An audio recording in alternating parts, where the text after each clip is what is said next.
महाविकास आघाडीच्या नूतन खासदारांचे हार्दिक अभिनंदन। शुभेच्छुक कर्नल भोसले चौक तरुण मंडळ भोसले चौक पंढरपूर, श्री सुधीर आबा भोसले, माजी शहराध्यक्ष राष्ट्रवादी काँग्रेस पार्टी शरदचंद्र पवार।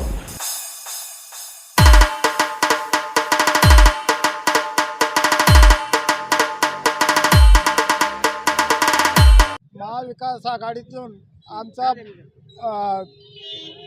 10 वर्षाची जे आम्हाला ग्रहण लागलं होतं ते आज सुटलेलं आहे आणि त्यांना आमपणा होता की आम्हाला कोण काय करू शकत नाही। आमच्या महाविकास आघाडीच्या वरिष्ठ नेत्यांनी पवारसाहेब घ्या, शरदचंद्र पवारसाहेब, उद्धवसाहेब ठाकरे, नाना पटोले, असे बाळासाहेब थोरात काँग्रेसचे सगळे मिळून आमची ताकद काय ही त्यांना दाखवून दिलेली आहे आणि याच्या पुढे आम्ही अशीच आमची ताकद एक संघ ठेवून यांना कुठल्याही निवडणुकीला आम्ही सामोरे जायला तयार आहे। काय सांगाल, केंद्रामध्ये आपलं शासन येईल का पुन्हा? आम्हाला तर 100% आमच्या अपेक्षा की पंतप्रधान हा इंडिया आघाडीचाच होणार आहे। या ठिकाणी आणखी काय कार्यकर्ते आहेत? नाव काय आपलं? तानाजी मोरे, पद? शिवसेना उद्धव ठाकरे उपशहर प्रमुख।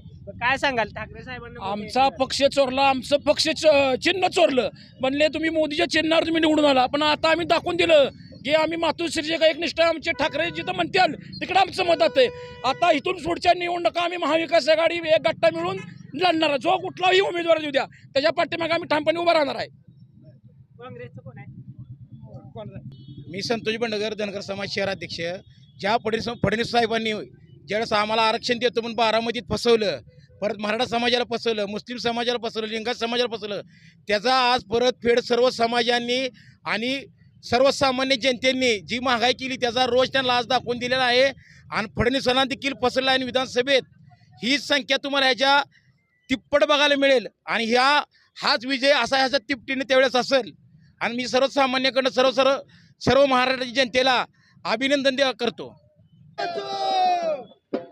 आज जिल्ह्यातून दोन्ही उमेदवार काँग्रेस पक्षाचे, राष्ट्रवादी काँग्रेस आणि काँग्रेस पक्षाचे निवडून आलेत। याला श्रेय पूर्ण राहुल गांधी यांना दिला जातो आणि शिशिरकुमार शिंदे साहेब यांना दिला जातो।